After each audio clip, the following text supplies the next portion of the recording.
Welcome to my channel Bookish English 2. Do you feel like your English is stuck? You know words, but when you speak, it doesn't sound natural. You pause, you translate, you get nervous, and then you wonder, why do native speakers sound so smooth? What are they doing that I'm not doing? Today, I will show you how to speak English like a native, step by step, from your first sentence to real fluency. Yes, even if you are just starting, even if you make mistakes, even if you are afraid, because I was there too. So stay with me. We'll walk this path together. Backhand index pointing right comment below. Do you feel nervous when speaking English? Chapter 1. I spoke, but it didn't sound right. I remember the first time I tried to speak English. I had learned the words. I had studied the grammar.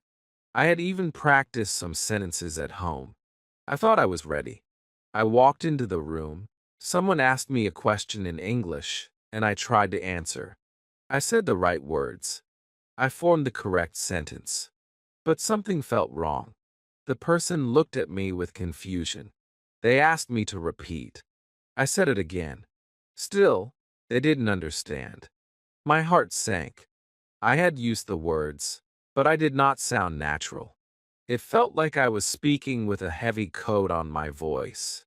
The words came out slow, stiff, and strange. I walked home that day feeling embarrassed.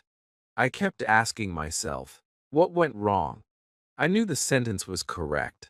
I had practiced it, but it didn't feel real. It didn't feel like English. It felt like a machine speaking, like I was pressing buttons in my brain, and the words were falling out without any life. That moment stayed in my heart. It made me question everything. Was I just bad at speaking? Would I ever be fluent? At night, I sat alone and thought. I turned on the TV. I watched a short English video. The native speakers were talking so fast, but their words flowed like water. It was not just about words. It was the way they moved their mouths, the way their voice went up and down, the way they paused and laughed and smiled. It was music. It was rhythm. And I knew. I was not speaking that way. I was reading English, not feeling it. I was building sentences in my head, not living inside them. This was the moment everything began to change. I realized that speaking English like a native is not about speaking perfect. It's about speaking real. And real speaking has rhythm. Real speaking has feeling. Real speaking flows. I had none of that. I was speaking like a robot. And I needed to become human. So I started listening differently. I played short English clips again and again. I didn't just listen to the words. I listened to the tone. I noticed when the speaker slowed down. I noticed when they stretched a word or dropped a sound. I heard the music inside their sentences.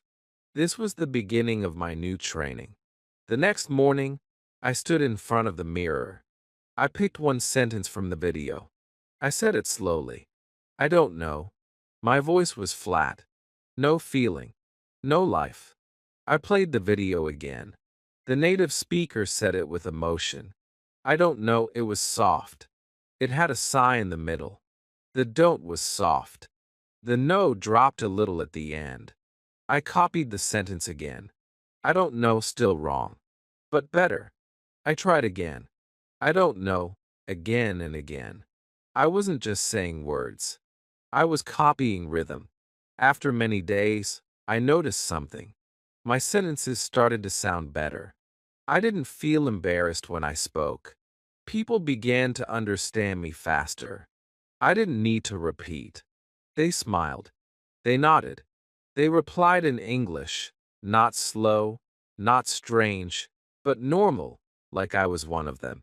This gave me hope. Maybe I could speak like a native. Maybe I didn't need to memorize every grammar rule. Maybe I just needed to feel English, not fight with it. But it wasn't easy. There were days when I felt tired. There were times when I spoke and still made mistakes. Sometimes I wanted to stop. I thought, This is not working. But then I remembered that first moment when my words didn't sound right. I didn't want to go back to that. I wanted to keep going. I wanted to feel proud when I spoke. So I kept practicing. I didn't wait for perfect. I looked for real. I tried to copy how natives used emotion. I used my hands when I spoke. I moved my face. I made my voice rise and fall. It felt strange at first, but then it felt good. I was learning the soul of English, not just the shape. If you feel the same, if your words don't sound right, if people ask you to repeat, if you feel embarrassed, then know this. It's not because you're bad at English. It's because no one taught you how to sound native. But now you're here, and we're learning together. I walked this road before. Now I will walk it with you. Because the truth is simple. You don't have to be perfect. You have to be alive. English is not just something you say. It's something you feel. And when you learn to feel it, in your mouth, in your heart, in your rhythm, everything changes. Chapter 2. Native sound starts with listening. I thought speaking was only about speaking. I thought if I just practiced words out loud, if I said more sentences, I would become fluent. But I was wrong. The truth is my mouth could not say what my ears could not hear. My speaking was broken because my listening was broken. And no one told me that before. No one said that the real way to speak like a native starts with the ears. In school, they made me repeat after the teacher. They made me say the sentence, "My name is Alex. I am a student." I said the words. I got the grade. But I never really heard how a native speaker says that. Not deeply. Not in rhythm. Not with feeling. It was just words in a line. Not a real voice. Not real speech. Then one day, everything changed. I was on the bus, and the driver played a short English song. It wasn't fast. It wasn't loud. But it had this soft, smooth rhythm. I closed my eyes and listened. For the first time, I didn't try to understand every word. I just listened to the music of the voice, the tone, the pauses, the feeling, and it touched me. I realized this is English. Not the textbook English. Not the robot English. But the living English. The kind that makes you feel something when you hear it. That night, I went home and played a short English podcast. I listened again. I didn't press pause. I didn't write anything. I just let the voice flow into my ears. I noticed how the speaker said, "gonna" instead of "going to." I heard how the T in "don't know" was soft, almost missing. I heard how the speaker laughed a little when she said, "I don't know what I'm doing." It was not just about grammar. It was about energy. It was about rhythm. So I made a new plan. I said, if I want to speak like a native, I will listen like one. Every day, I started listening. Not with my brain, not with pressure, but with my heart. I listened to slow English videos. I listened to simple English podcasts. I watched cartoons and short interviews. I didn't pause every second. I let the words flow. And slowly, something started to happen. I began to hear patterns. Native speakers don't speak word by word. They connect words. "What do you want to do?" became "what I want to do." I had never seen that in my book. But I heard it now, and I couldn't unhear it. I started to copy the way it sounded. I didn't just say, "How are you?" like in school. I said, "How are you?" like a friend. Listening taught me more than grammar ever did. It taught me the feel of English, the rhythm, the sound, the flow. And when I copied those sounds, people started to say, "Wow, your English is so natural." I smiled, because I knew the secret. The secret was listening. But not all listening is the same. Some people just listen and forget. I listened in layers. First, I listened for emotion. Was the speaker happy? Tired? Excited? Then, I listened for speed. Did they slow down at the end of the sentence? Did they pause before a new idea? Then, I listened for music. The rising, the falling, the stress. I listened like a musician, not like a student. And then I started copying with my ears, not with my eyes. I didn't need the subtitle. I didn't need the script. I needed the sound. I listened and repeated. Not the perfect words, but the real sound. I used headphones. I used small clips, just 10 seconds. And I played them again, and again, and again. Some people say they don't have time. But I say, just 5 minutes of deep listening a day can change your voice. Your brain learns faster through sound. Your accent improves naturally. Your fluency gets smoother without you even trying to memorize. That is the power of listening. If you are stuck with your speaking, ask yourself, how are you listening? Are you just hearing noise? Or are you feeling the music? Start listening like a child. No pressure, no confusion, just open ears and a soft heart. Because every native speaker you hear today was once a baby who only listened. No speaking, just listening. And then, one day, the words came out. The same can happen for you. So don't rush to speak. First, listen. Deeply, gently, with curiosity. Your ears will teach your tongue. Your heart will teach your voice. And one day, you will open your mouth, and the words will come out like music. Chapter 3. Shadowing changed everything. When I first heard the word shadowing, I thought it sounded strange. I didn't know what it meant. I thought it was something for advanced learners, not for someone like me. But then, I tried it once. Just once. And everything started to change. My mouth moved differently. My voice became stronger. My confidence grew. It felt like I was finally doing what my brain was waiting for all along. Let me tell you what shadowing really means. It is not about repeating words after 5 seconds. It is not about copying slowly. It is not reading from a script. It is simply this. You listen to a native speaker and you speak at the same time, just like a shadow. You follow their voice like a mirror. You don't wait. You don't think. You just follow. The first time I tried it, I chose a simple English video. The speaker was talking about her morning routine. I put on my headphones. I played the video. I pressed play, and I started speaking with her. At first, I was nervous. I couldn't keep up. My words were slow. Her voice was fast. I felt like I was failing. I paused the video. I took a deep breath. I tried again. And then, something strange happened. My brain stopped thinking in my language. I didn't have time to translate. I didn't have time to prepare. I just followed her voice. I copied her stress, her speed, her emotion. I said the same sounds she said. Not perfectly, but close enough. It felt like I was stepping into her shoes. Like I was borrowing her voice. It felt exciting. It felt real. The more I shadowed, the more natural I sounded. My pronunciation changed. I didn't even realize it. My pauses got shorter. My sentences flowed better. People started saying, "You speak so clearly now." I smiled. Because I knew what I was doing. I was shadowing every single day. I made it my daily habit. Just 5 minutes a day. I picked short videos. I listened to the same sentence over and over. And I spoke with it.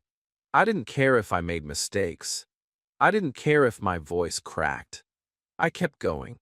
And slowly, I began to sound like the person I was copying.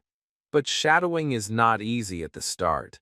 Your brain will say, "This is too fast." Your tongue will say, "I can't move that way." But that's okay. That's normal. The first days are hard. But something beautiful happens when you keep going. Your brain starts learning without effort. Your mouth starts remembering the shapes of English. You feel the language. You don't just speak it. I remember one day, I was in a shop. The cashier asked me, "Would you like a bag?" And without thinking, I said, "No, I'm good, thanks." It came out smooth, natural. I didn't plan it. I didn't think about grammar. It just came. Why? Because I had heard that phrase so many times in my shadowing practice. I had spoken it 100 times before. My brain knew it. My mouth remembered it. That is the power of shadowing. You don't need to understand every word. You just need to copy the sound, the feeling, the rhythm. Don't worry about getting it perfect. Just copy like a child. When babies learn to speak, they don't wait until they understand everything. They just mimic the sounds they hear. That's what shadowing is. It's childlike. It's powerful. It's fun. I also shadowed when walking outside. I played short sentences in my ear and whispered them as I walked. I shadowed while cooking. I shadowed while brushing my teeth. It became part of my life.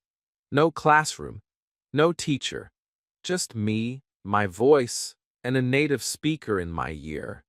If you want to sound like a native, don't wait for the perfect moment. Start shadowing now. Choose one sentence. Just one. Play it again and again. Speak with it. Whisper it. Feel it. Then choose another. And another. Let your mouth practice like a muscle. Let your voice copy until it becomes your own. Shadowing is how you train your fluency. Not with grammar rules. Not with writing. But with sound. With rhythm. With repetition. It's how you build a new voice, an English voice, that lives inside you. So if your speaking feels slow, if your words feel broken, if your accent feels strong, try shadowing. Don't give up after one try. Give it time. Let your ears lead. Let your mouth follow. And one day, you will speak a sentence, and someone will say, "Wow, you sound just like a native." And you will smile, because you'll know how you got there. Chapter 4. English is music, not just words. One morning, I was sitting on the floor in my room, feeling tired. I had studied English words all week. I had practiced sentences. I had shadowed my favorite English speaker. But still, something was missing. My words didn't sing. My voice still felt flat. It felt like I was saying words, but not feeling them. I opened my phone and played a short video clip of a native speaker again. And suddenly, I heard something new. Not just the words, but the melody in their voice. Their speech moved like music. And I realized something very big. English is not just words. English is music. From that day on, I started listening like I was hearing a song. I listened for the rise and fall of the voice. I listened for where the speaker paused. I nodded at how the end of one sentence dropped like a soft piano note. I saw how one word was louder, the next one quiet, like waves going up and down. And suddenly, I started to feel the rhythm. I started to hear the beat of English. I picked one sentence. "I'll talk to you later."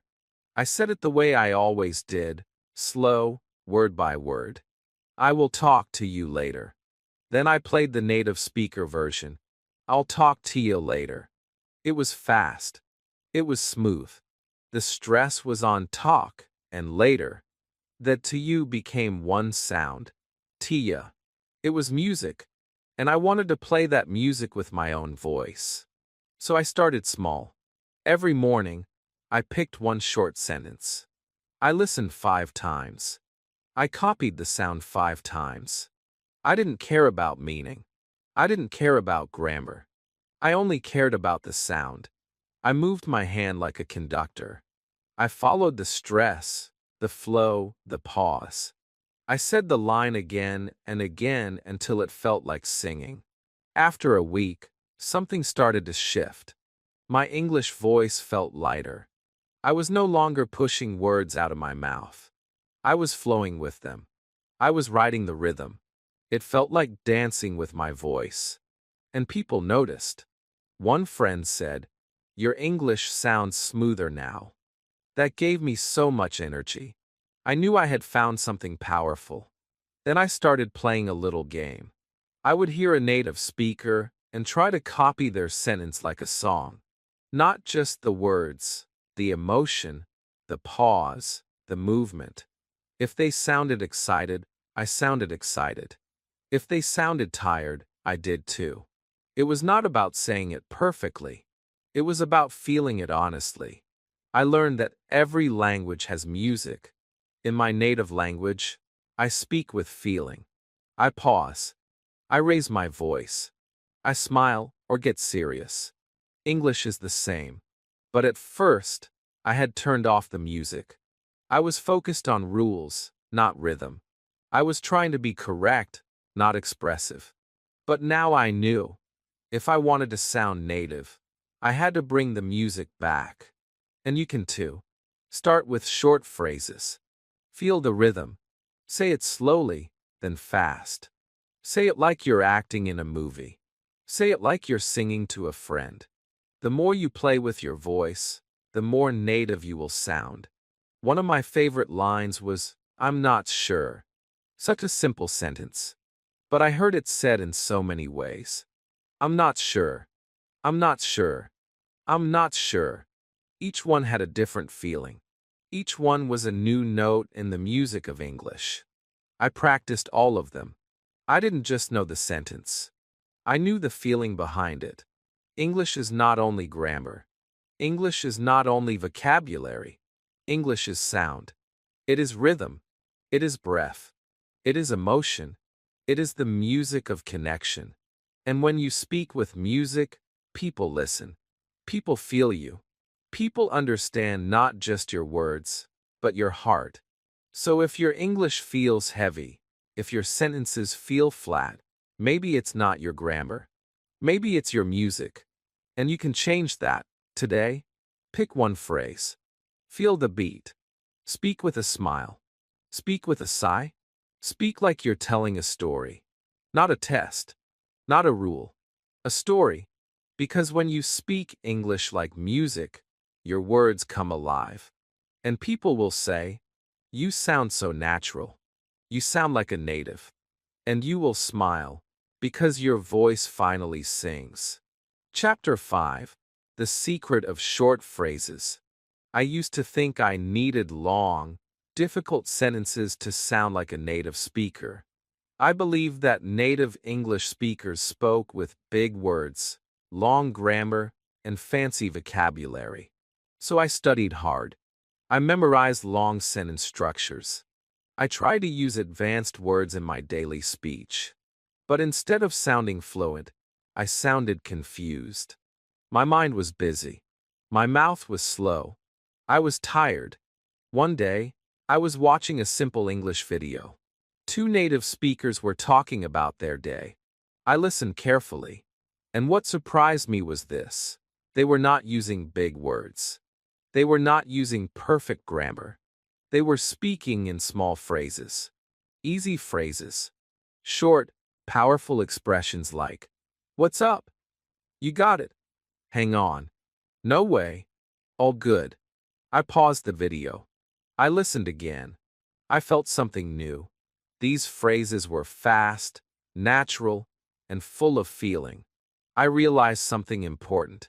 Native speakers don't speak in big, heavy blocks. They speak in little chunks. Small phrases that carry big meaning. These phrases are not in textbooks. They're not always explained in school. But they're everywhere in real life. They are the secret ingredients of natural English. From that day, I changed how I learned. I stopped trying to build perfect sentences. I started collecting short phrases, real, living phrases that native speakers used every day. I made a notebook. On one page, I wrote, "Nice one. Come on. No big deal. You sure? Go ahead. I said each phrase out loud. I used them with myself. I practiced them in my brain when I was alone. I remember one phrase that changed everything for me. It was "I'm good." It's such a simple sentence, but it means so much. It can mean I don't need help. It can mean I'm happy. It can mean no, thank you. It can even mean everything's fine. One small phrase, many meanings. I started to love these tiny tools. They made me sound less like a student, more like a real person. The next time I spoke with a native speaker, I didn't use big grammar. I just said, "I'm good, thanks." And they smiled. They understood me right away. The conversation flowed. I didn't feel pressure. I didn't feel slow. That moment gave me confidence. I was finally speaking like a native, with short, smart phrases. I kept going. I watched videos. I paused and wrote down phrases. Not just the words, but the tone. I copied the way they were said. Some were strong. "No way." "You bet." Some were soft. Kind of "I guess so." I copied the feeling, not just the sound. And I used them in my daily life, even when I was alone. Sometimes I walked around the house speaking to myself. "Here we go. Hold on. Let me see." I acted like I was in a movie. I imagined talking to a friend. I made the phrases part of me. I didn't memorize. I lived them. These short phrases are like building blocks. You can connect them to make your speaking smooth and fast. Instead of saying, "I do not agree with what you are saying," you can say, "I don't think so." Instead of saying, "Can you please repeat that sentence again for me?" you can say, "Come again." Simple, natural, powerful. Some phrases help me in real life too. In shops, I used "I'm just looking." At school, I said, "I'm not sure." When I didn't understand, I used "Sorry, what was that?" These phrases helped me survive. They helped me connect. They gave me a native voice. If you're learning English and you feel slow or awkward, try this. Stop chasing hard words. Start collecting short phrases. Just 3 to 5 words. Use them every day. Repeat them out loud. Use them in your brain. Use them when walking, cooking, or waiting for the bus. Speak them with feeling. Speak them like you mean it. The more you use short phrases, the faster your English becomes. Your brain doesn't have to build big grammar every time. You just reach into your phrase toolbox, and boom, you speak. No fear, no pause, just flow. You don't need 10,000 words to sound native. You need 100 phrases, short, real, and ready. And you can start today. Pick 5 phrases. Practice them. Make them yours. Then pick 5 more. Let your fluency grow like a tree, one branch at a time. And one day, someone will talk to you, and you will answer with a smile and say, "All good." And they'll reply, "Wow, your English sounds great." And inside, you will know it's the power of short phrases. Chapter 6. I built my voice from the inside. At the beginning of my English journey, I thought I had to copy the outside, the mouth, the accent, the words. I watched videos and repeated what I heard. I moved my lips the way the native speakers did. I tried to match their sounds. But no matter how hard I tried, something still felt missing. My voice didn't sound strong. It didn't sound real. It sounded like a copy. Like I was wearing someone else's clothes. Too big, too strange, not mine. One night, I stood in front of the mirror. I looked at myself. I said a sentence in English. It was correct. The grammar was okay. The words were fine. But my face was empty. My eyes were blank. There was no emotion. I was speaking with my mouth, but not with my heart. And in that quiet moment, I asked myself, whose voice am I using? I realized I was trying to borrow English. I was trying to wear it like a costume. But to speak like a native, I had to make it mine. I had to build a new voice, not from the outside, but from the inside. That night, I whispered to myself, I can speak English. I have a voice. I just have to find it. So I did something different. I started to talk to myself. Not in full sentences. Not in big words. Just small feelings. I looked out the window and said, it's cold today. I sat down and said, I feel tired. I smiled and said, this tea is nice. I didn't care about being right. I only cared about being true. I spoke what I felt. Slowly. Gently. And something began to change. The more I spoke from the inside, the more natural I sounded. My voice was no longer a mask. It was mine. It was soft, real, honest. I started to feel my voice growing stronger. I wasn't afraid anymore. I was not trying to impress anyone. I was just being me, in English. Every day, I gave myself 5 minutes. I sat alone. I closed my eyes. I breathed in. I breathed out. And I talked to myself like a friend. I said how I felt. I said what I saw. I said what I hoped for. Today will be okay. I want to learn. I'm trying my best. I wasn't just practicing English. I was connecting with my voice. And something beautiful happened. I stopped sounding like a student. I stopped copying every word. I started living the language. My emotions gave power to my sentences. My feelings made my speaking full. My voice had a color now. It had shape. It had life. I still practiced listening. I still shadowed speakers. But now, I added my own heart to every line.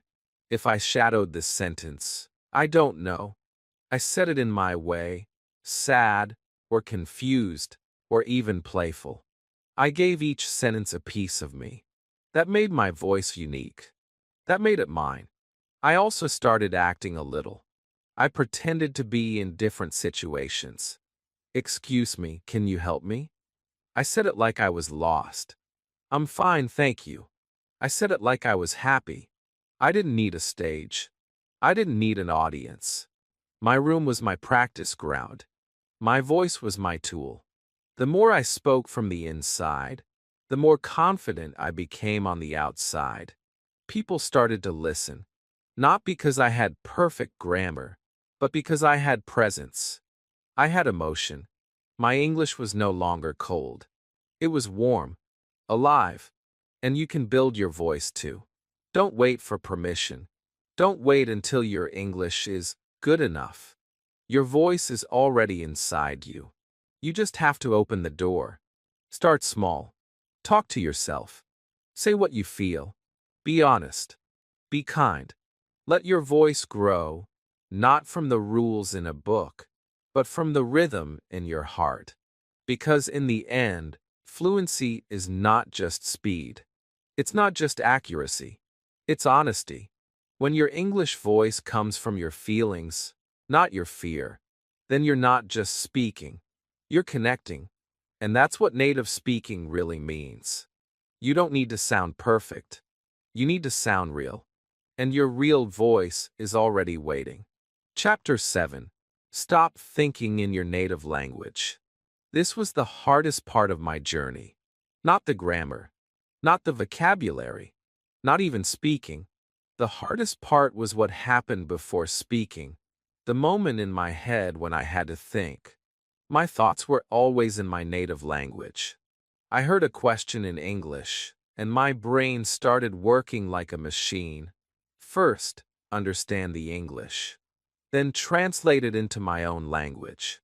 Then think of an answer in my language. Then translate it back into English. Then speak. It was so slow. Too slow. People would talk to me, and I would pause. Not because I didn't know the answer, but because I was busy translating. I felt stuck between two languages. It was like trying to run through water. Every word took effort. Every sentence felt heavy. And worst of all, I felt fake. I didn't feel like myself.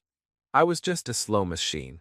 One day, a friend asked me a simple question in English. Do you want coffee or tea? It was so easy. But I froze. My brain said, okay, what did he say? Translate that. Now think. You like tea. Say it in your language. Now put that into English. Say it. It took 5 long seconds. I smiled nervously and said, tea, please. He smiled back. But I knew that was too slow. That night, I told myself, I need to stop thinking in my language. I need to think in English. But how? I didn't know. I had used my language all my life. English was like a coat I wore outside. My real thoughts were inside. They were in my own words. I began the process slowly. First, I chose simple things. When I looked at the table, I said in my mind, table. When I drank water, I thought, I'm drinking water. I used small thoughts. One word. One sentence. No grammar. Just English. In the beginning, it was strange. My brain didn't want to do it. It felt unnatural. But I kept going. Every day, I chose 10 things around me. I said their names in English. Then I made a sentence. This is my bed. The light is on. I feel tired. I like this song. These were baby steps. But they helped me grow. Then I started asking myself small questions in English. What do I want to eat? What time is it? Am I happy today? I didn't always answer out loud. I just thought the answer in English.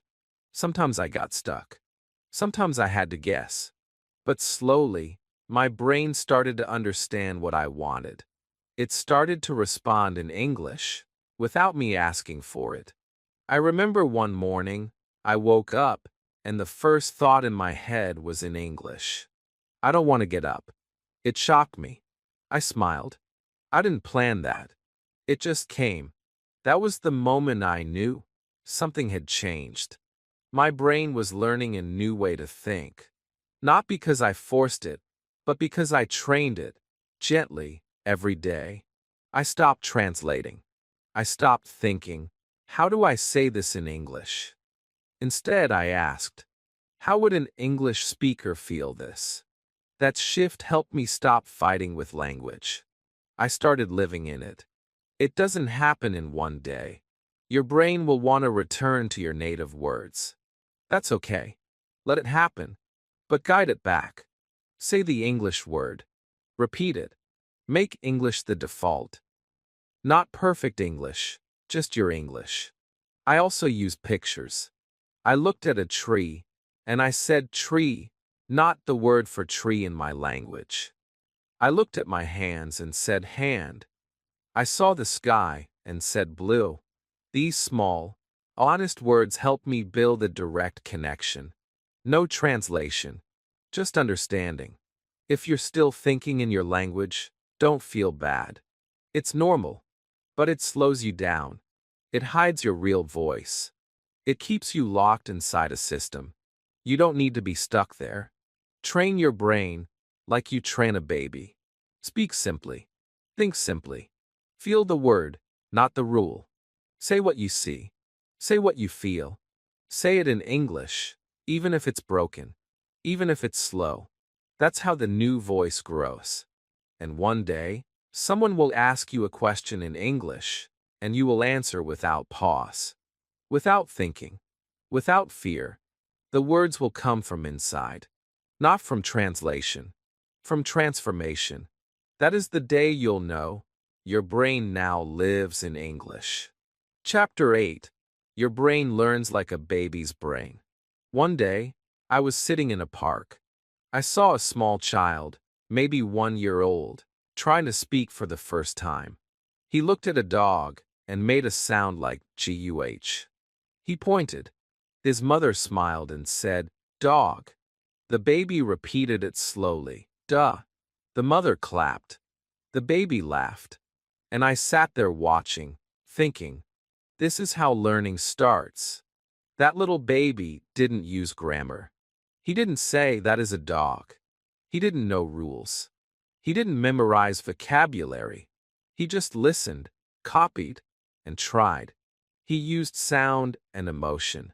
He used eyes and ears. He didn't wait to be perfect. He didn't feel ashamed. He just repeated and smiled. And in that moment, I realized something powerful. That baby was learning English better than I ever had. Because he wasn't afraid. He wasn't translating. He was doing what human brains were born to do. Learn through connection, not correction. From that day, I told myself, if I want to speak English like a native, I need to train like a baby.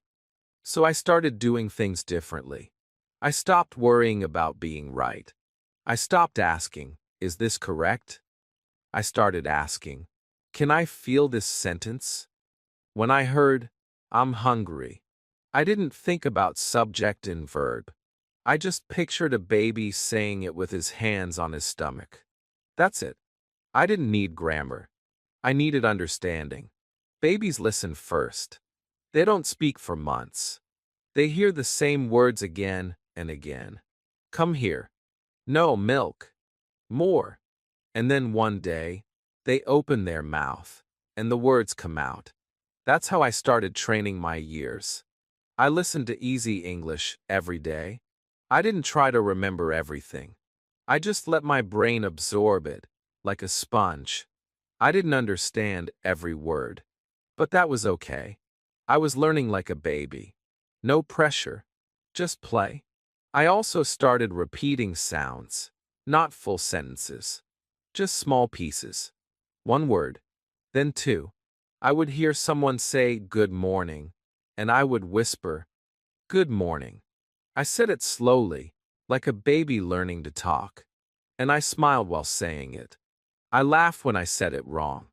I clapped for myself when I said it right. I made it fun. I made it light. That changed everything. Before, English felt like a test. Now it felt like play. Before, I was afraid of mistakes. Now, I made mistakes on purpose just to learn. I wasn't trying to pass an exam. I was trying to speak from the heart. And slowly, day by day, the words began to come more easily, just like they do for a child. And I noticed something amazing. When I stopped trying to study, I started to remember more. My brain relaxed. My ears opened. My mouth moved naturally. I wasn't thinking, which tense is this? I was thinking, what do I want to say? Babies also learn with the body. They move when they talk. They point. They show emotion. So I did that too. I used my hands. I made faces. I said, wow, with big eyes. I said, oh no, with a sad voice. I didn't just speak the word. I felt the word. This made my English come alive. I also let myself be silly. I spoke to my pillow. I made faces in the mirror. I sang songs like a child. I used cartoons and children's stories. Not because I was childish, but because they matched my learning level. They helped me feel safe. They helped me grow. When you learn like a baby, you don't rush. You don't compare. You enjoy the small steps. One word today, two tomorrow, a short sentence next week. And suddenly, one day, you look back and realize you are speaking without fear. You are speaking like a real person. You don't need a big brain to speak English. You just need a baby brain. Open, curious, brave. Babies fall down 1,000 times. But they keep getting up. They laugh. They cry. They try again. That's why they learn so fast. So if you feel slow, if you feel stuck, remember this. It's not because you're not smart. It's because you forgot how to learn like a baby. You forgot how to play. Start again. Start small. Smile when you speak. Laugh when you forget. Copy sounds. Use your hands.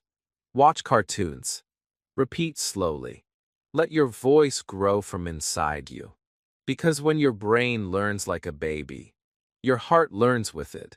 And one day, someone will ask, "How did you learn to speak like that?" And you'll say, "I just started over, like a child." Chapter 9. Mistakes made me sound better. In the beginning, I was afraid of mistakes. Every time I opened my mouth to speak English, my heart beat faster. My hands felt cold. I was scared that I would say something wrong. I was scared that people would laugh. I was scared that they wouldn't understand me. So sometimes I stayed quiet. I wanted to speak, but my fear was stronger than my words. I remember one time in class, the teacher asked me a simple question: "What did you do yesterday?" I tried to answer. I said, "Yesterday I go to market." The teacher smiled gently and said, "I went to the market." The class laughed a little. I felt my face turn red. I wanted to disappear. I thought to myself, why did I speak? I should have stayed silent. That day, I went home feeling sad. I didn't want to speak again. But later that night, something strange happened. I remembered that sentence again. Yesterday, I go to market. I said it again, and I added the correction. Yesterday, I went to the market. I whispered it in bed. I said it while brushing my teeth. I said it again while walking alone. And something changed inside me. That one small mistake, that one wrong sentence, taught me more than any grammar rule. I felt the mistake. I understood the correction. And I never forgot it. That mistake became part of my learning. It was not my enemy. It was my friend.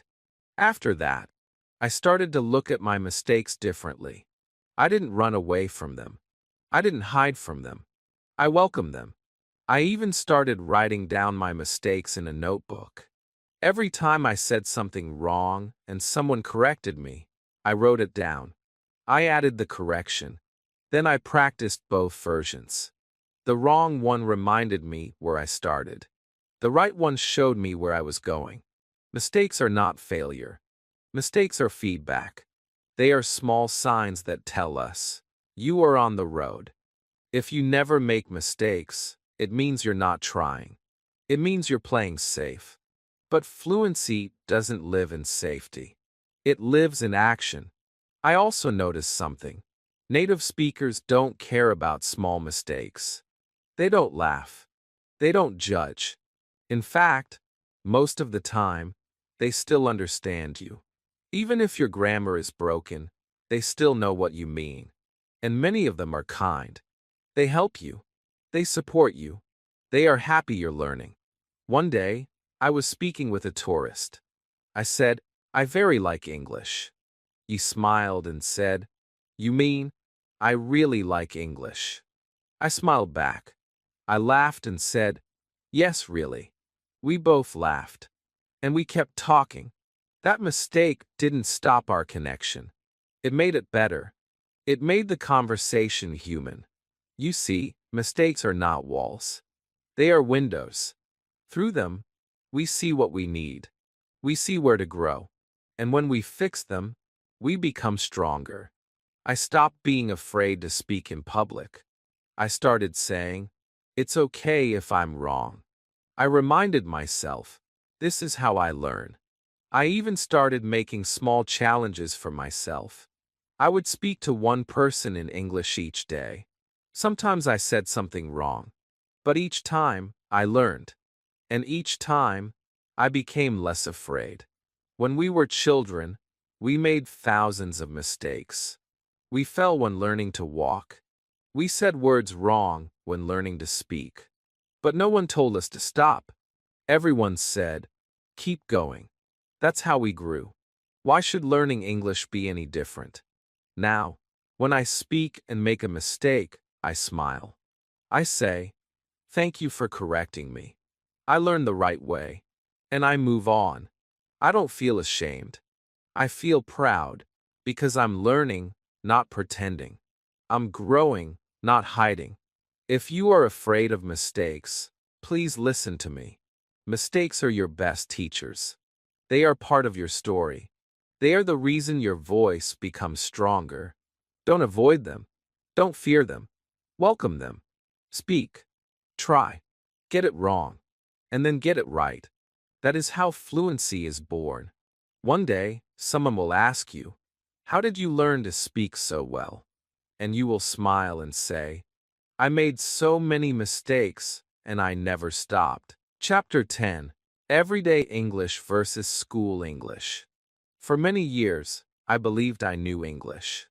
I had passed my exams. I got good marks. I could write long answers. I could read big paragraphs. I even memorized the grammar rules. Present perfect, past simple, conditionals. I knew all of them. I thought I was ready. I thought I could speak fluently. But then, one day, I met a native speaker. He said, "Hey, what's up?" I paused. I had no idea what that meant. Was it a question? Was it a greeting? Should I answer? Should I say yes? I froze. I smiled and said nothing. He smiled back and said, "Never mind." And just like that, the moment was gone. That day, I realized something painful. I had learned school English, not real English. I knew how to write an essay, but I didn't know how to say "what's up." I could describe the past continuous tense, but I didn't know how to say, "I'm just chilling." School had given me rules. Real life needed rhythm. It hurt, but it opened my eyes. I began to notice the difference everywhere. At school, they taught me, "How do you do?" But outside, no one said that. People said, "How's it going? How are you doing? You good?" At school, I learned, "May I go to the toilet?" But in real life, people said, "I gotta pee," or "I'll be right back." The words were different. The feeling was different. Everything was faster, softer, more alive. That's when I understood. If I want to sound like a native, I must stop relying only on school English. I need everyday English, the kind people actually speak. So I started listening to real conversations. I watched interviews, street videos, movies, and vlogs. I paused them and wrote down real phrases. Things like, "Hang on," "No way," "That's nuts," "Take your time," "I'm in," "Sounds good." These phrases were short, easy, and full of feeling. I didn't find them in my textbook, but I heard them everywhere in real life. Then I started collecting them. I wrote them in a small notebook. Every time I heard a new one, I wrote it down. Not the grammar, not the full sentence, just the phrase. Then I made my own sentences. "Hang on, I'm coming." "No way, that's crazy." "I'm in, let's do it." I said them out loud, again and again, until they felt natural in my mouth. And slowly, my English began to change. People started responding to me differently. They smiled more. They said, "You sound like you live here." One person even said, "You speak like a local." That was one of the best compliments I ever got. School English teaches you how to survive. Everyday English helps you connect. One is for exams. The other is for life. And if you want to sound native, you must learn the language that lives outside the classroom. Now, I'm not saying school English is bad. It gave me a base. It helped me read and write. But it was only half the picture.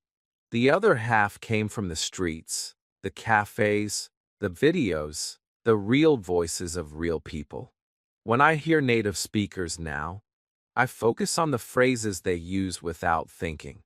I copy their rhythm. I copy their expressions.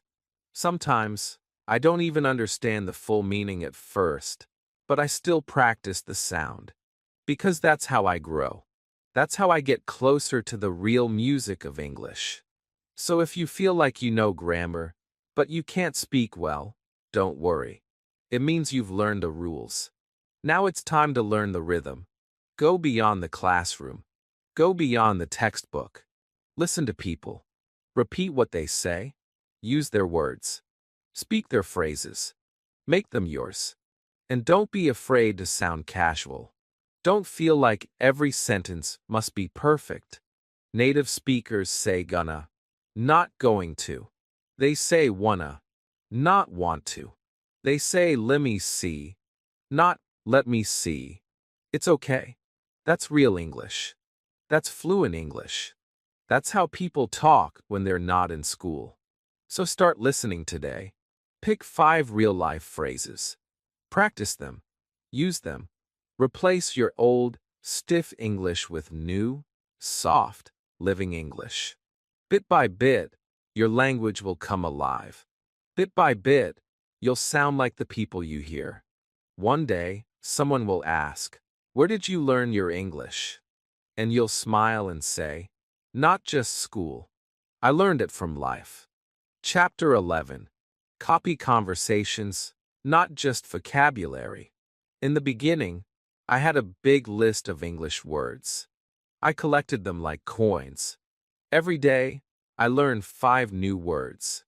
I wrote their meanings. I repeated them. I used flashcards. I believed that more words meant better speaking. But something was wrong.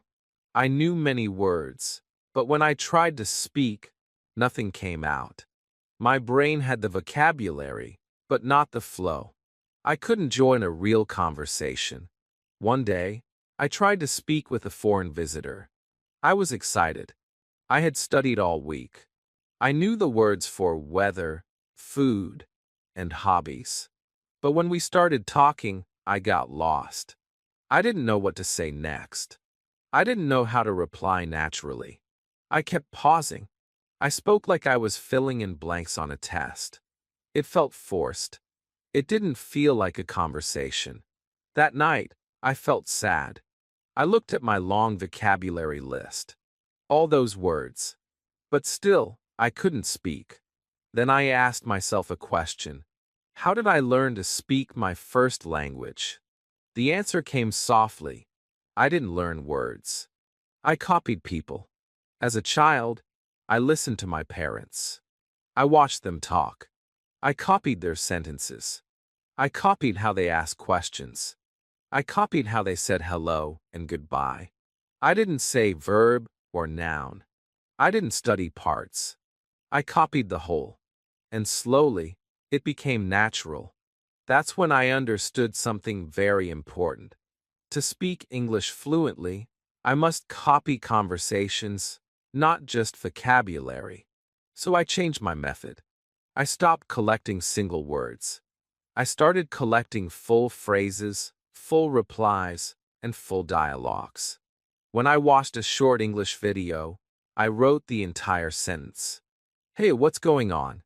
"Not much, just chilling." "You." "I've been busy lately, you know." I didn't just write the meaning. I wrote the feeling, the rhythm, the pauses, the smiles. These were real conversations. This was real English. I started shadowing these mini dialogues. I would pause the video, speak the line out loud, then move to the next one. I acted like I was in the scene. I spoke like the characters. I used my hands. I copied the tone. I wasn't just learning English. I was becoming English. Then I found something amazing. These small conversations helped me in real life. When someone asked me, "What have you been up to?" I didn't freeze. I had copied the answer many times. Not much, just trying to stay busy.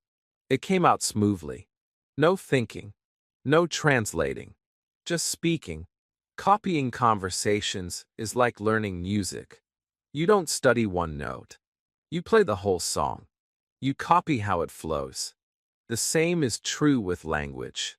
You need to copy the flow, not just the word.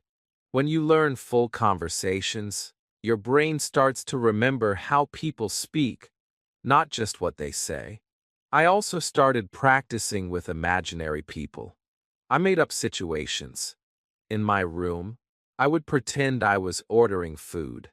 Hi, can I get a chicken sandwich and a bottle of water, please? For here or to go? To go, thanks. I repeated these small scenes over and over. I used a mirror.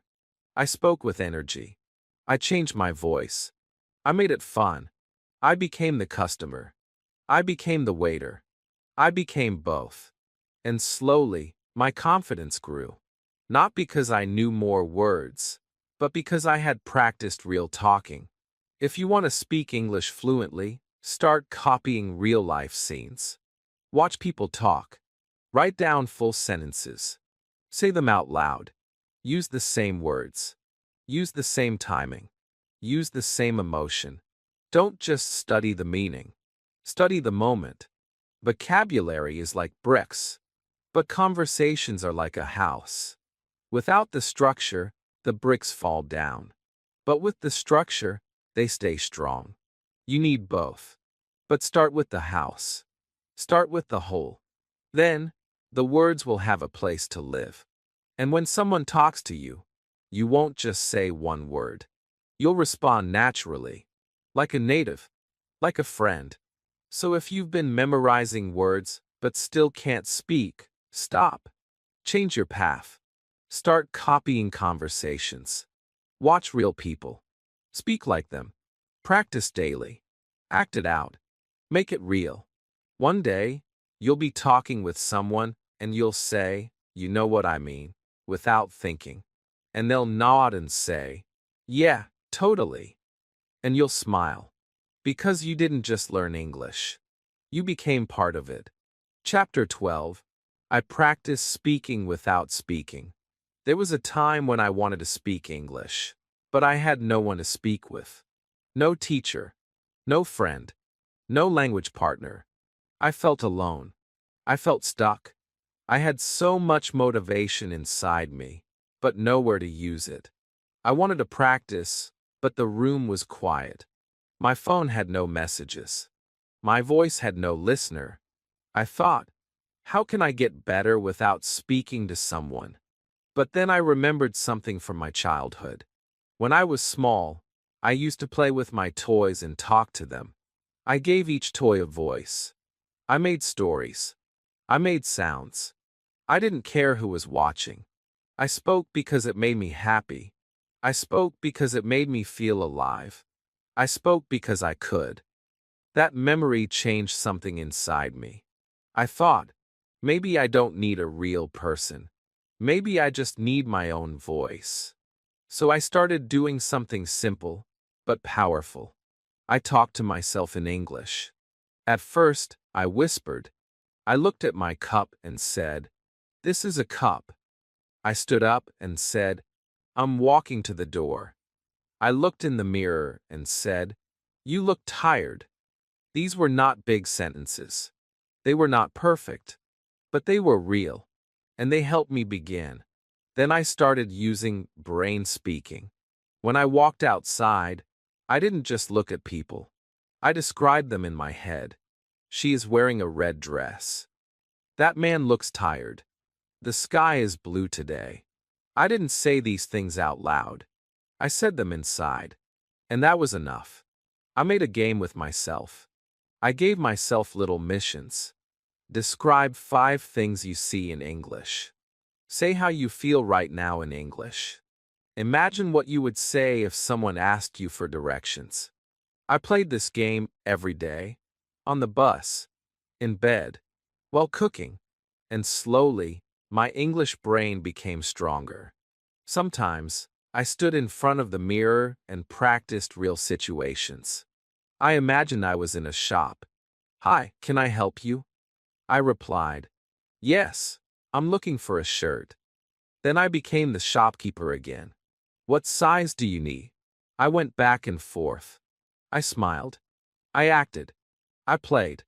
I was the actor and the director. It felt silly, but it worked. I was building my fluency without needing anyone else. Then I discovered something even more powerful: silent shadowing. I watched short English videos.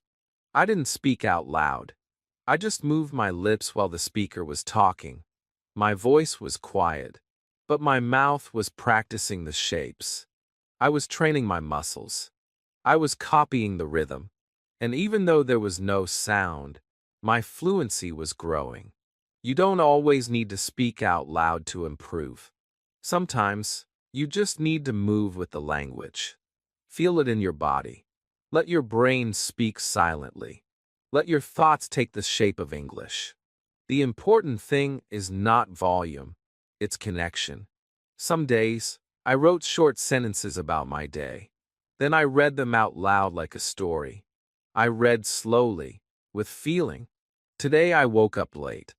I felt lazy, but I still practiced English. That became my daily reflection. No one saw it, but my voice felt heard. And that was enough. Many people say, I have no one to speak with. But I want to tell you this. You have yourself. You have your voice. You have your thoughts. And that is more than enough. You don't need a perfect partner. You don't need a crowded classroom. You just need time, patience, and courage. Speak to your shadow. Speak to your phone. Speak to the mirror. Speak to your tea. Speak in your head when you feel shy. Whisper when you feel tired. But speak. Speak even without sound. Because every moment your mind is in English, your fluency grows. One day, someone will talk to you. You will answer fast, smooth, and clear. They will say, you must practice speaking a lot. And you will smile. Because they will never know how many hours you practiced alone, how many sentences you said in your head, how many conversations you had with no one. But you will know. And that's what matters. Chapter 13. I watched, I paused, I spoke. I remember the day I discovered the power of one small button, pause. I was watching an English video on my phone. The speaker was talking fast, with confidence. I liked the way they sounded. Their voice was smooth. Their words flowed like water. I wanted to sound like that. But when I listened from beginning to end, I understood very little. The video ended. I felt lost. I felt like I had failed. Then I thought to myself, what if I stopped the video after one sentence? What if I slow it down? I played the video again.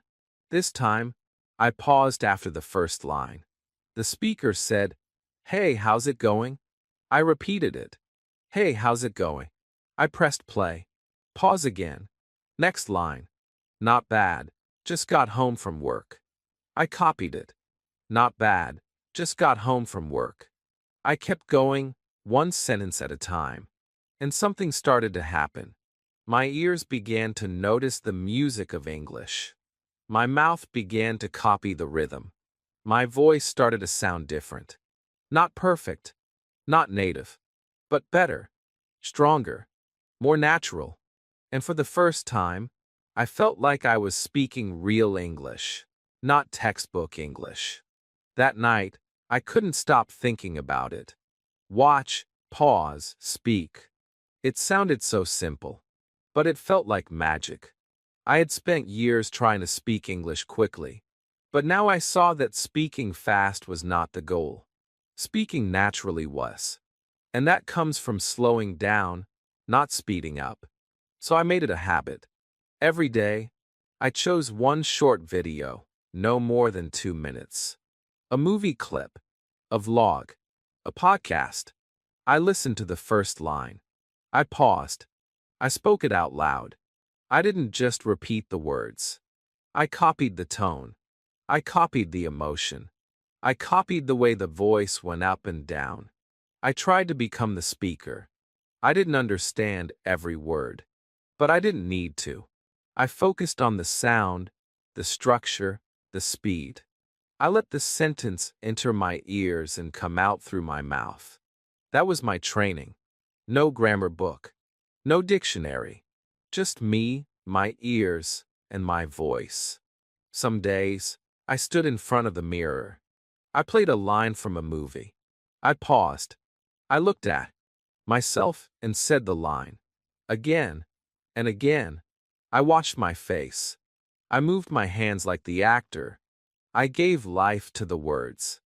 I wasn't just practicing English. I was living it. Other days, I watched interviews.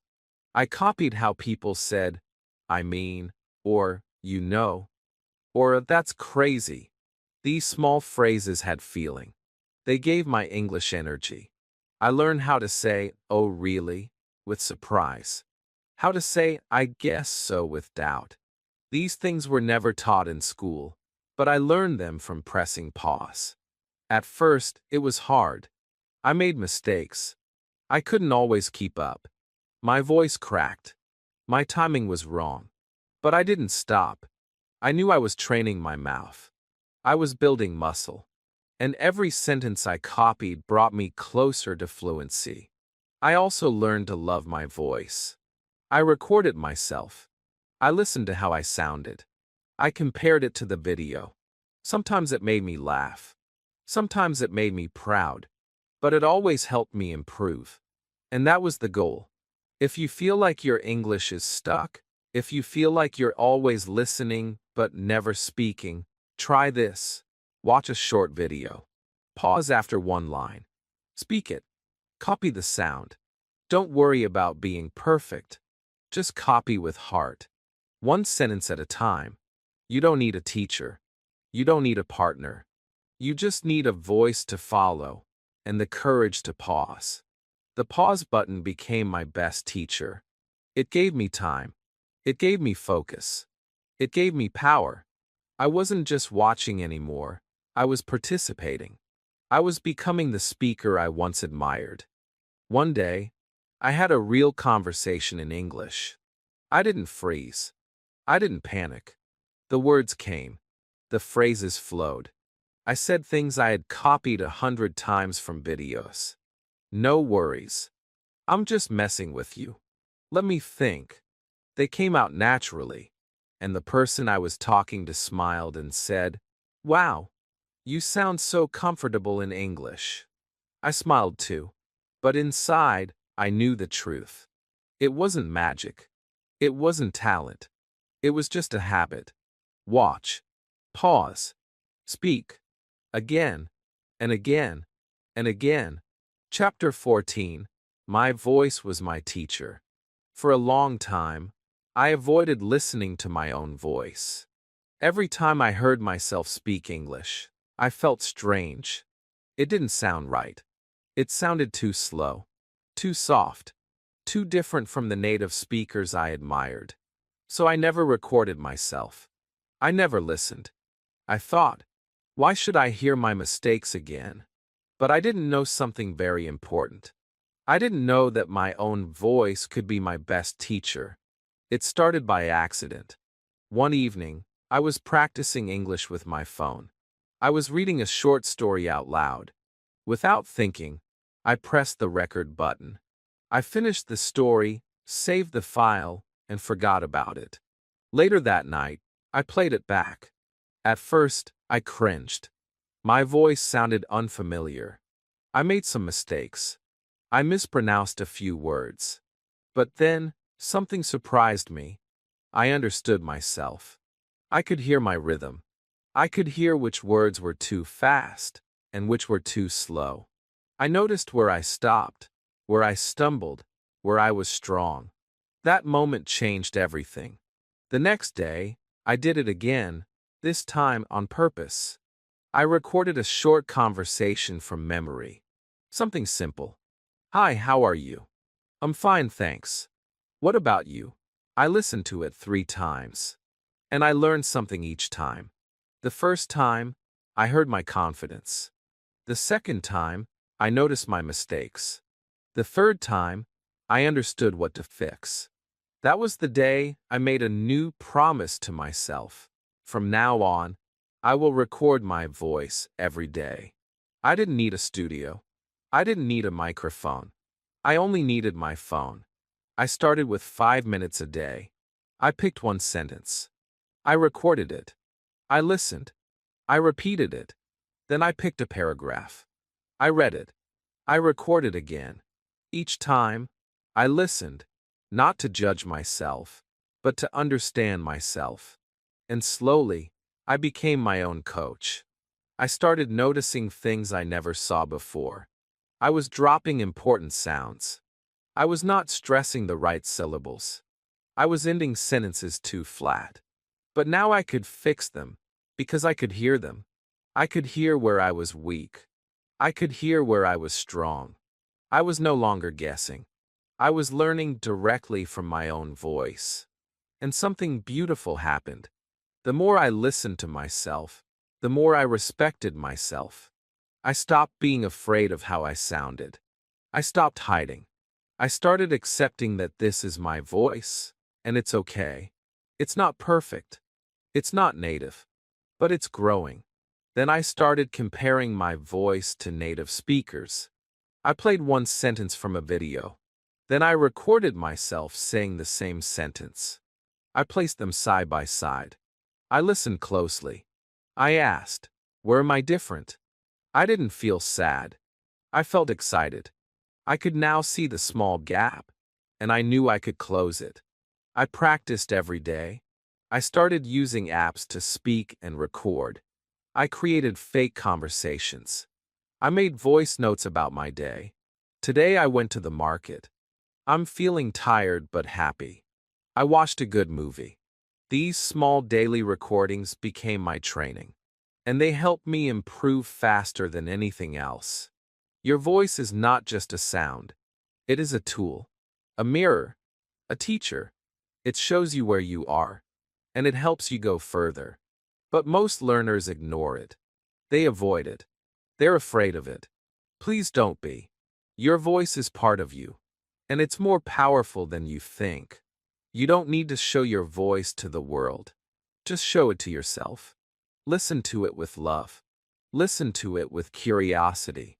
Ask, what can I learn from this sound? Not what is wrong with me, but where can I grow? Sometimes I laughed at my recordings. Sometimes I repeated them 10 times. Sometimes I deleted them and started over. But every time I recorded, I made progress. And every time I listened, I became more fluent. Not because someone taught me, but because I taught myself. If you want to speak like a native, start with your own voice. Train it. Hear it. Love it. Don't wait for someone else to tell you what to fix. Your ears know. Your heart knows. One day, you will listen to your old recording and say, wow, I've come so far. And you will smile, not just because you improved, but because you believed in your voice. You don't need to sound like anyone else. You need to sound like you, growing stronger, sentence by sentence. And your voice, yes, your very own voice, will show you the way. Chapter 15. I made English my daily habit. At first, English felt like a big project. A task I had to finish. A goal with a deadline. I would study hard for 3 days, then stop for a week. I would wake up early one morning and say, today I will learn for 2 hours. And the next day, I would do nothing. My motivation came and went like the wind. I wanted to improve fast. But I had no system, no rhythm, no routine. I was learning only when I felt like it. And that was my biggest mistake. One evening, I sat alone and thought deeply. I asked myself, why do I still feel slow in English? Why does my confidence keep breaking? I had watched many videos. I had read many books. I had done many exercises.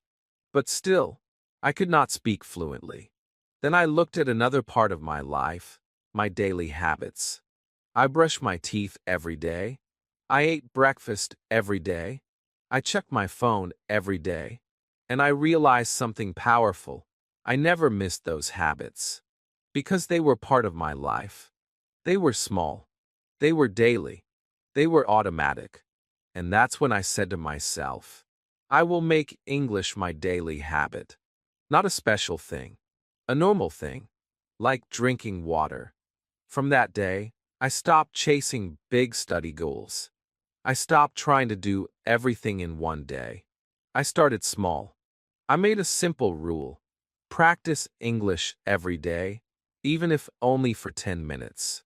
That was it. No pressure, no perfect plan, just one step every day. In the morning, I listened to a short English clip while brushing my teeth. I didn't study it. I just listened. In the afternoon, I wrote 2 or 3 sentences in a small notebook. It's a sunny day. I feel a little tired. I want to speak better English. In the evening, I watched one short video. I paused it. I repeated 1 or 2 phrases out loud. I spoke with feeling, even if I was alone. These small things became part of my daily rhythm. At first, I thought, this is too simple. Will it work? But after 1 week, I started noticing a change. My mouth felt more comfortable speaking English. My brain didn't freeze when I heard fast speech. My memory improved. I didn't forget as easily. And most of all, I didn't feel tired. Because I wasn't doing too much. I was doing just enough, every day. Then I made my routine a little deeper. On some days, I recorded my voice for 5 minutes. On other days, I read a short paragraph out loud. Sometimes I just thought in English while walking. I see a tree. That man looks happy. I'm hungry now. These were not hard sentences. But they were mine. They were real. They were daily. The magic of a habit is not what you do. It's what you do again and again. Habits grow like seeds. If you give them a little water each day, they become strong. If you forget them, they dry up. English was my seed. I watered it daily. Slowly. Gently. With love. People often ask, how long did it take you to speak fluently? And I always say, fluency doesn't come in one day. It comes from every day. You don't need to study for hours. You need to stay close to English. Be friends with it. Invite it into your routine. Make it part of your day, like tea, like walking, like sleep. Even when I was busy, I found time. 5 minutes before bed. 1 English sentence while making breakfast. A quick shadowing session while walking to work. These little moments were not loud, but they added up. They built a voice inside me. Quietly. Steadily. I also made my environment support my habit. I changed my phone language to English. I followed English creators online. I stuck small notes on my wall. You can do it. Just 1 sentence. English today. These reminders made me smile. They kept me going. Yes, there were days when I felt tired. There were days when I wanted to stop. But I reminded myself, it's okay. Just do a little. And I did. I whispered a few words. I thought 1 English sentence. And that was enough to keep the habit alive. If you want to speak English like a native, don't wait for motivation. Build a habit. Make it small. Make it daily. Let it grow. Let it become your friend. Fluency is not about doing more. It's about doing it again. And one day, without even trying, you'll notice. You're speaking without fear. You're understanding faster. You're thinking in English. Not because you studied harder, but because you made English part of you. Chapter 16. Emotion is the key to sounding native. For a long time, I thought speaking English was just about saying the right words. If I used good grammar, if I knew the vocabulary, I thought I would sound fluent. I repeated sentences from books. I copied lines from videos. But even when I said everything correctly, something still felt wrong. My English was flat. It didn't have life. It didn't have feeling. People listened, but they didn't feel anything. And deep inside, I felt empty too. Then one day, I watched a movie scene that changed me. A character said, "I'm fine." Just 2 words. But the way she said them, Soft, slow, with a little sadness. It made my eyes water. I paused the video. I repeated the line, "I'm fine," but my voice didn't sound like hers. I said the words, but the emotion was missing. That's when I understood the secret. Native speakers don't just speak words. They speak with emotion. And I realized something else. I was always afraid of my feelings when I spoke English. I tried to sound correct, not real. I was scared to show joy, anger, fear, or sadness in my English voice. But that fear made my voice quiet. It made my words cold. It made my speech sound like a robot. So I made a new promise to myself. I will bring my emotions into my English. I started small. One sentence a day. I picked a simple line like, "I'm tired," and I said it 3 times. First, like I was really tired. Then, like I was pretending to be tired. Then, like I was angry about being tired. Same words, different feelings. And I discovered something amazing. When I added emotion, the sentence became alive. Then I practiced more. I looked in the mirror. I said, "Thank you." Once with joy, once with sadness, once with excitement. I played with my face, my eyes, my voice. I smiled. I frowned. I whispered. I shouted. And slowly, I started to love my English voice. It was not just grammar anymore. It was me. One day, I said to myself, "I'm scared." And I really felt it. I was scared to speak in public. I was scared to make mistakes. But saying it out loud, with emotion, gave me power. I felt honest. I felt strong. I felt real. And that's what people connect with. Not perfect English, but honest English. Emotion is not extra. It is everything. When a native speaker says, "Oh my God," they don't just say it. They feel it. When they say, "That's amazing," their voice rises, their eyes open wide. When they say, "I don't know," it could mean sadness, confusion, or humor, depending on how they say it. That's what gives English its magic. Not the words, the feeling behind them. So I started watching videos not for words, but for emotions. I copied how people laughed, sighed, joked, cried. I copied how they paused, how they used silence. I realized that silence also has emotion. A quiet pause can say more than 100 words. Then I used it in real life. When a friend told me good news, I didn't just say, "That's good." I said, "That's great," with a big smile. When someone was sad, I said, "I'm sorry," with a soft voice. When I didn't know something, I said, I'm not sure," with a thoughtful face. People responded better. They didn't just hear my English. They felt me. Emotion also helped me remember phrases. When I said, "I'm so happy," with a big laugh, my brain remembered it better. When I said, "I'm scared," with a little shake in my voice, I never forgot it. My memory became stronger because my feelings were involved. If you want to sound like a native, don't just copy words. Copy emotion. Don't hide your feelings. Use them. If you're nervous, say, "I'm nervous." If you're excited, say, "I can't wait." Feel it in your body. Let your voice carry it.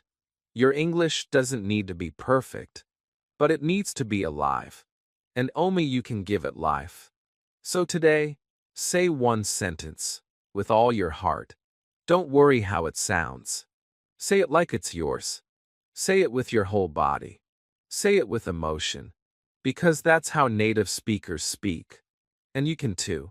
One day, someone will hear you speak and say, "You sound different. You sound real." And you'll smile, because deep inside you'll know, that's not just English. That's me. Chapter 17, Fluent Moments Changed Me.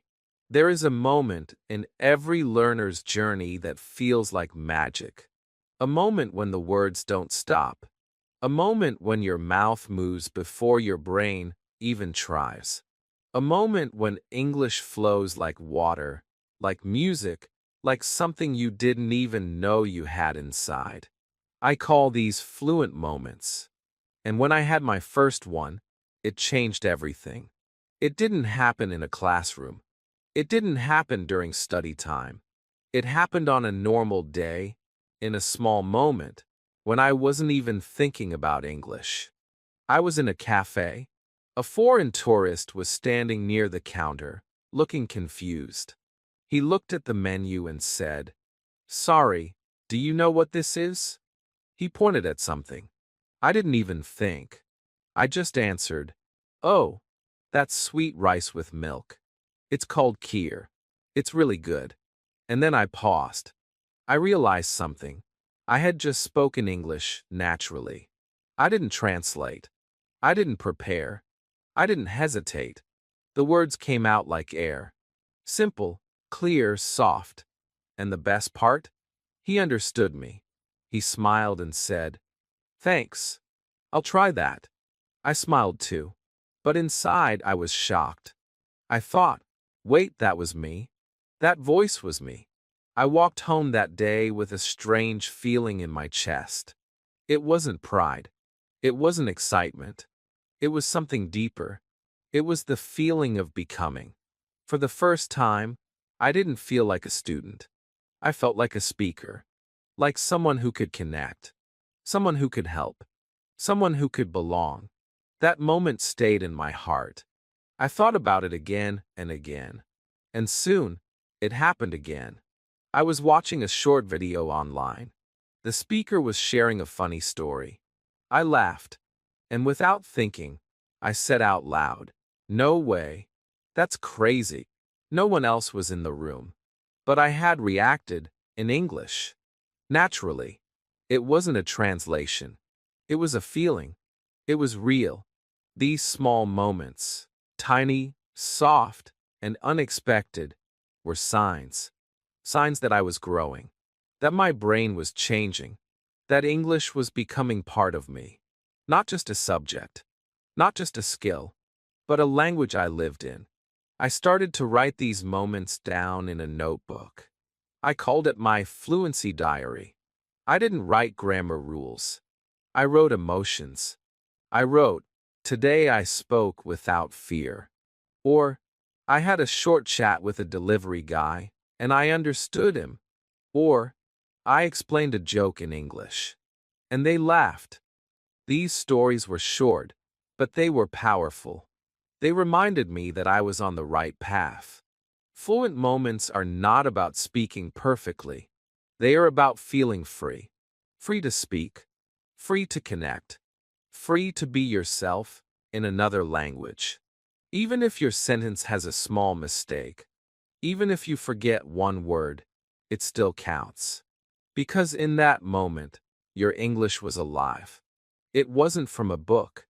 It was from you. Sometimes, we wait for big success. We think fluency means speaking for hours, or giving a perfect presentation. But I learned that real fluency is quiet. It arrives slowly. It visits in small pieces. A sentence here, a joke there, a question, an answer, a smile. That is fluency. And every time it happens, your confidence grows like a flower in sunlight. If you haven't had your fluent moment yet, don't worry. It will come. Maybe when you least expect it. Maybe when you are relaxed. Maybe when you are helping someone. Maybe when you are laughing with a friend. It will come when your heart is open and your mind is not afraid. And when it does, you will feel it. You will remember it forever. The best thing you can do is prepare your heart. Speak every day, even if just to yourself. Listen with curiosity. Shadow voices with emotion. Practice small phrases. Make English part of your life. And then one day, when the moment arrives, you will be ready. And after one fluent moment, Comes another, and another. Slowly, they connect. They build a bridge inside you. A bridge between silence and speech. A bridge between fear and flow. And step by step, you will walk across it, into a new version of yourself. So don't wait for fluency to fall from the sky. Look for the small signs. Celebrate them. Write them down. Feel them deeply. Because they are not small. They are your proof. Your transformation. Your voice coming to life. One day someone will ask, "How did you become fluent?" And you'll say, "One moment at a time." Chapter 18. Now I sound like a native, and you can too. When I hear myself speak English now, it feels strange, but in a beautiful way. I don't pause every second. I don't translate in my head. I don't feel small or afraid. I just speak. I laugh. I answer questions. I share stories.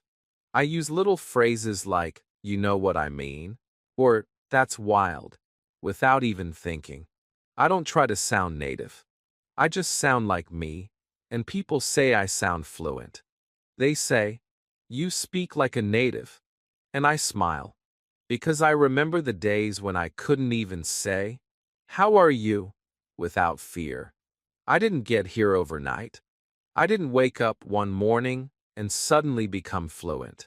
It happened slowly, quietly, one word at a time, one sentence, one shadowing session, one emotional conversation, one little voice message, one moment of confidence followed by 10 moments of doubt.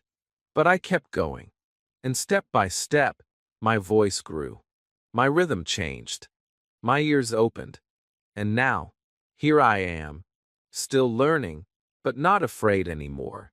I still remember my first mistake, my first full sentence, my first conversation with a tourist, my first shadowing video, my first voice recording, my first fluent moment. These moments didn't feel like much back then. But now I see the truth. Those small steps became the foundation of everything I am today. I didn't become fluent because I'm smart. I became fluent because I stayed close to English. I made it part of my world. I didn't just study it. I lived it. I talked to myself. I listened with feeling. I spoke with emotion. I copied voices. I built habits. I trained like a child. And slowly, something deep inside me changed. My thinking changed. My speaking changed. My heart became comfortable in English. Now when I speak, I feel free. Not perfect, but free. I can tell a joke. I can give advice. I can ask for help. I can listen to stories. I can make people laugh. I can explain how I feel. This is not just about English anymore. This is about connection, about expression, about being seen, being understood. And if you are still on this journey, if you are still scared, still slow, still making mistakes, I want you to know something. You can do this. You are not behind. You are not broken. You are just growing. And growth takes time. It takes trust. It takes belief. The road to fluency is not a straight line. It has ups and downs. Days when you feel strong. Days when you feel like giving up. But the key is to keep going. Even when you feel stuck. Even when no one is listening. Even when the words are hard. Speak anyway. Whisper if you must. But don't stop. I want you to remember what helped me. Speak to yourself when no one else will. Use short phrases instead of hard grammar. Shadow native speakers every day, even for 5 minutes. Think in English, even if your sentences are simple. Use emotion. Use your hands. Use your heart. Make English your daily habit, not your weekend project. And love your mistakes. Every single one of them. Because each of these steps will bring you closer to your fluent self. You won't notice it right away. But one day, someone will talk to you in English, and you'll respond without fear. You'll hear your voice say something smooth, something natural, and you'll smile. Because you'll know, I didn't force this. I became this. And on that day, when someone says, "You sound like a native," you won't feel surprised. You'll feel grateful. Because you will remember the nights you stayed up practicing, the times you cried after making a mistake, the times you felt lost but kept going. You will remember the real work, the quiet work, the brave work. And then, maybe, you'll help someone else. You'll tell your story. You'll encourage them, just like I'm encouraging you now. So please, take this final message to heart. You don't need to be perfect to sound fluent. You need to be consistent. You need to be kind to yourself. You need to speak with feeling. You are not far. You are not starting from zero. You already have the most important thing, your voice. Use it. Grow it. Trust it. One sentence at a time, you will get there. Just like I did. Because now, I speak like a native. And I know you will too.